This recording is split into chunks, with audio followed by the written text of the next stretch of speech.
Maabot sa 4 billion US dollars ang halaga ng nakuhang investments ni Pangulong Ferdinand R. Marcos Jr. sa working visit sa Germany. Naging makasaysayan naman ang pagpupulong ng Pangulo sa mga negosyante doon dahil matapos ng 10 taon, isang leader ng Pilipinas ang humarap sa kanilang business community. Nagbabalik si Kenneth Paciente sa sentro ng balita. Aabot sa 4 billion US dollars o 220 billion pesos na halaga ng business deals ang naselyuhan kasunod ng working visit ni Pangulong Ferdinand R. Marcos Jr. sa Berlin, Germany. Iprinisinta mismo kay Pangulong Marcos Jr. ang napirmahang mga memorandum of agreement at letter of intent na naglalaman ng naturang mga business deal.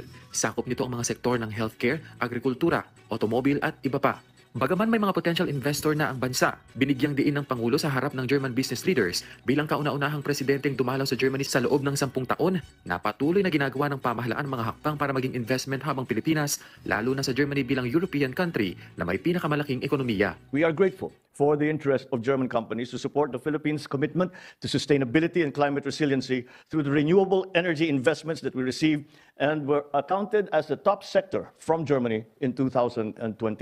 Kaya giit ng Pangulo, nagtatag na ang Pilipinas ng ilang energy transition policies para maisulong ang pagiging energy efficient ng Pilipinas. Ipinunto rin ng punong ehekutibo na sinisikap ng gobyerno na mabawasan ang carbon emissions sa ekonomiya ng bansa sa pamamagitan ng pagbuo ng programa para makamit ito. I have high hopes that we can welcome the opportunity for greater cooperation on climate change and energy transition.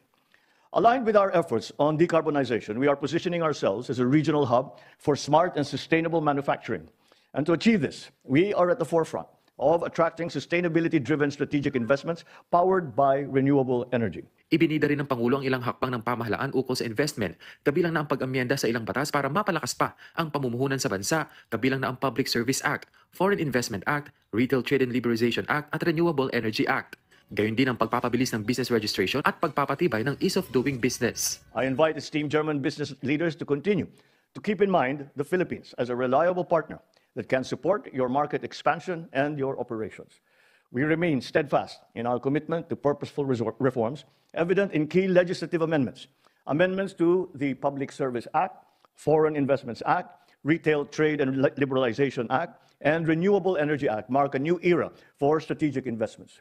Ibinida rin ng Pangulo ang ilang fiscal incentive structures at ilang polisiya, kabilang na ang public-private partnership na malakian niya ang papel sa pamumuhunan. Kasama na rin ang pagtatatag ng Maharlika Investment Fund na nagpapakita lamang anya ng dedikasyon ng bansa sa layuning mapaunlad ang ekonomiya ng Pilipinas.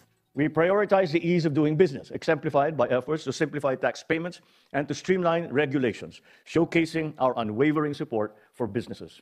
Executive Order number 18, which I have also signed, establishes green lanes for strategic investments, and it simplifies procedures and reduces bureaucratic hurdles that a potential investor might have to face. Patuloy din anya ang pagsisikap ng Pilipinas para sa digital economy, kaya umaasa ang Pangulo na magiging produktibo ang ikalawang sesyon ng Philippines-Germany Joint Economic Commission sa Maynila ngayong buwan. At binigyang diin na susuportahan ng Pilipinas ang anumang investment na ilalagak ng Germany sa bansa para sa mas matibay na economic ties ng dalawang bansa. The members of my economic team will ensure that the support needed for growing your investments is extended in a timely and comprehensive way.